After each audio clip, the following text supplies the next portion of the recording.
Halo semua, Assalamualaikum warahmatullahi wabarakatuh. Ada kata pepatah bilang bahwa tak kenal maka tak sayang. Maka di sini saya akan memperkenalkan diri saya Chandika Jamalti dengan NIM 2111396 dari Fakultas Hukum RB1. Saya akan mempresentasikan mata kuliah Hukum Acara Perdata dan dosen pengampu mata kuliah tersebut yaitu Ibu Dika Ratu Marfuatun SHMH. Saksikan terus ya videonya. Baiklah, di sini saya akan menjelaskan materi tentang pembuktian dan putusan hakim. Pertama itu ada pembuktian. Pembuktian ialah suatu tahapan untuk menentukan dalam sebuah proses perkara. Jadi bahwasanya kita dapat mengetahui benar atau tidaknya gugatan itu dari hasil pembuktiannya. Di sini ada macam-macam alat bukti. Yang pertama itu ada bukti tulis atau surat yang dibagi menjadi dua, yaitu ada akta dan surat atau tulisan lain. Akta tersendiri merupakan tulisan yang dijadikan alat bukti adanya hubungan hukum dan ditandatangani.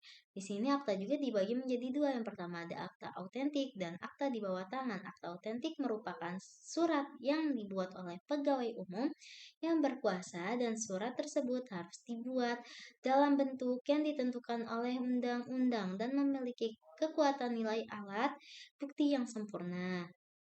Kalau akta di bawah tangan ini kebalikannya dari akta autentik, bahwa akta ini dibuat tanpa perantara pegawai umum.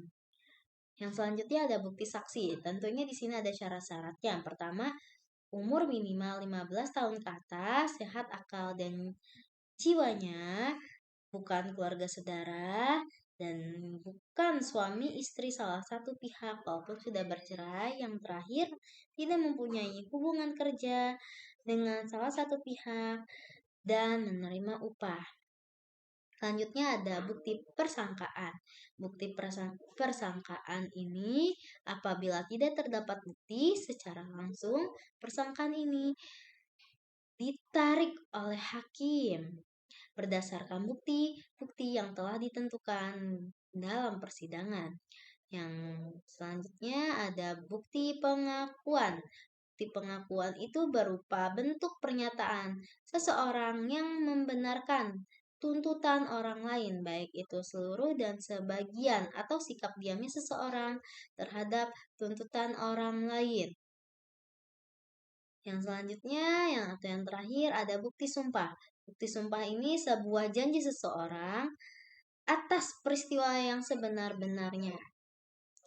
Nah, di sini ada putusan hakim. Putusan hakim ialah suatu pernyataan hakim yang diucapkan di persidangan dan bertujuan untuk mengakhiri atau menyelesaikan suatu perkara atau sengketa antar pihak. Isi dan sistematikanya yaitu yang pertama ada kepala putusan, yang kedua ada identitas para pihak, ada pertimbangan, dan yang terakhir amaran.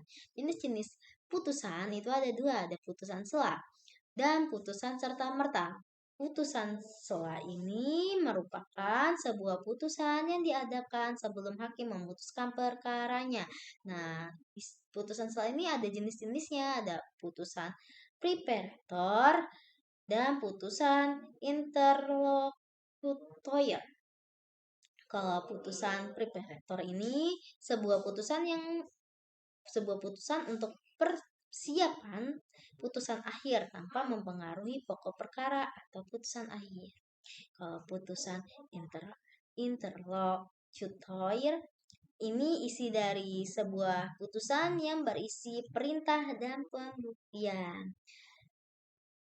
Nah, dan ini kan ada putusan serta-merta nih. Yang dimaksud dengan putusan serta-merta itu suatu putusan hakim yang dapat dilaksanakan atau dieksekusi walaupun belum memperoleh keputusan tetap.